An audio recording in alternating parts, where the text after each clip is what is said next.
বৃষ্টি মানে খিচুড়ি, আর খিচুড়ির সাথে যদি থাকে কালাভুনা তাহলে কেমন হয় ব্যাপারটা। আজকে সেটা শেয়ার করবো সবার সাথে।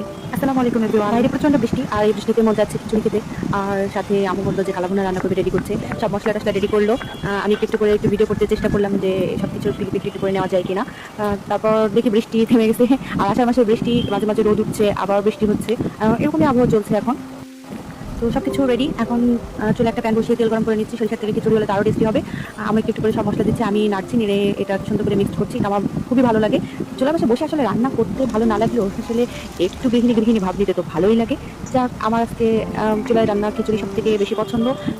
টেস্টি হয় অনেক, এবং গ্রামীণ একটু প্রতিবেশ মনে হয়। এরপর চাল দিয়ে সুন্দর করে মশলা দিয়ে একটু ভালো করে নেড়ে নিলাম।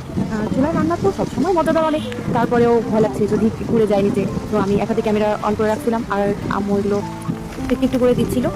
তো ভালোই লাগছিল দেখতে, অনেক সুন্দর লাগছিল, মনে হচ্ছে অনেক টেস্টি হবে রান্নাটা। তারপর দেখা যাক কী হয়। মাঝে মাঝে মনে হচ্ছে ডেটল সাবানের মতো নাড়তেই থাকি, শেষই হয় না। যাই হোক, অতপরে সুন্দর করে মিক্স করে আম্মুর ভিতরে গরম পানি ঢেলে দিল। গরম পানি দিয়ে সুন্দর করে এটাকে মেরে একটু ভাপ দিয়ে রাখতে হবে, যাতে সুন্দর করে জিনিসটা সিদ্ধ হয়ে যায়। এরপরে আমি চুলাতে জাল দিচ্ছিলাম, দেখছিলাম যে আগুনটা এত সুন্দরভাবে কালার আসছে ক্যামেরাতে, এটা এত সুন্দর লাগছে অনেক।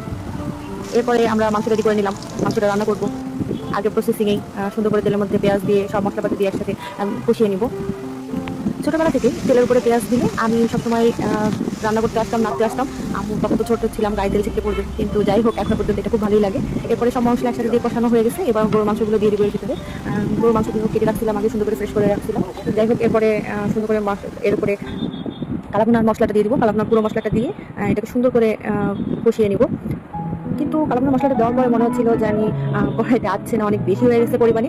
তো যে কারণে আমরা একটু কড়াইটা চেঞ্জ করলাম। এবার সুন্দর করে এটাকে মিক্সড করব, যাতে সম্পূর্ণ মশলাটা পুরো মাংসে সুন্দরভাবে মিক্সড হয়ে যায় মাংসের সাথে। তারপরে এটাকে সুন্দর করে দমে রাখতে হবে। দেখতে তো কালারটা তো মাশাআল্লাহ খুব ভালোই লাগছে, অনেক টেস্টি হবে। এরপরে দেখা যাচ্ছে যে এত সুন্দর একটা স্মোকি মাংস রান্না হয়ে যাচ্ছে। আমার কাছে বেশ ভালোই লাগছিল, মাংসটা স্মোকি মনে হচ্ছে। এরপর আমি সালাদ কাটার জন্য সবকিছু দিয়ে দিলাম, আমার তো ভালোই লাগে কালারফুল জিনিস দেখতে। এরপর সসপ্যানের ঢাকনাটা খুলে দেখলাম ভাতটা সুন্দর মতো হয়েছে কিনা, সিদ্ধ হয়েছে কিনা, মাংসটাও ততক্ষণে হয়ে এসেছে। এরপর আমি আমার সুন্দর করে সালাদগুলো কেটে সুন্দর করে সাজিয়ে নিলাম। খুব দারুণ লাগছে, মনে হচ্ছে এখনই সব খেয়ে ফেলি।